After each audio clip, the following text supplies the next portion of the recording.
ছোট পর্দার সময়ের আলোচিত অভিনেত্রী শায়লা সাথী ইউটিউব চ্যানেল প্র্যাঙ্কিং এর মধ্য দিয়ে অভিনয়ে পরিচিতি মিলেছে এই অভিনেত্রীর। অল্প সময়ে মন জয় করেছে সবার। তবে প্র্যাঙ্কিং ছাড়া তেমন বড় কাজে খুব একটা দেখা যায়নি তাকে। অপার সম্ভাবনা থাকলেও কেন সাথী ধরছে না বড় কাজ? প্রশ্ন যখন ভক্তদের, তখন সাথীর উত্তর একটাই, আমি নিজেকে পণ্য বানিয়ে কোনোদিন কাজ করি নাই, করব না।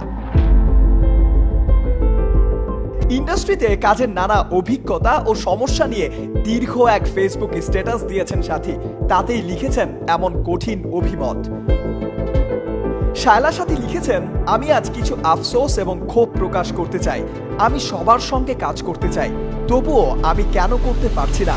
উত্তর একটাই, আমি নিজেকে পণ্য বানিয়ে কোনোদিন কাজ করি নাই, করব না।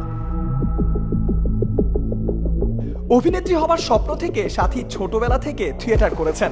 গান, নাচ ও অভিনয়ে একাধিক প্রশিক্ষণ ওয়ার্কশপের সার্টিফিকেট অর্জন করেছেন। তবে অভিনেত্রী হওয়ার স্বপ্নে বড় কাজে বাধাই পেয়েছেন তিনি। সাথী বলেন, এখন বড় শিল্পী হতে পারি নাই 4 বছরেও।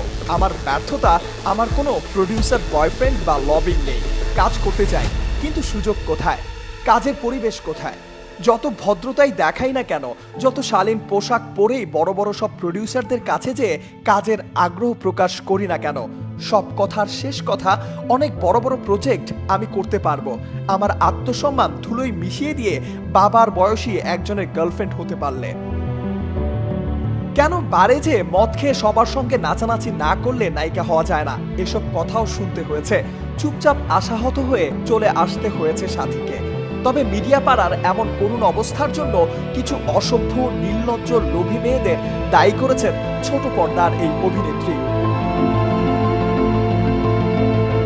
নিজের বক্তব্যে সিনিয়র শিল্পী এবং পরিচালকদের কাছে অনুরোধ করেছেন সাথী। বলেছেন, এসব দালাল চাটুকার মুক্ত একটা মিডিয়া আমাদের উপহার দেন, যেন সম্মানের সহিত বলতে পারি আমি শিল্পী, এটাই আমার পরিচয়। যেন অভিনয় শুনলেই মানুষ নাক না ছিটকায়। কাজ করতে চাই, কাজ করার পরিবেশ দেন। খন্দকার আসিফুজ্জামান, নিউজ ডেস্ক, বার্তা 24।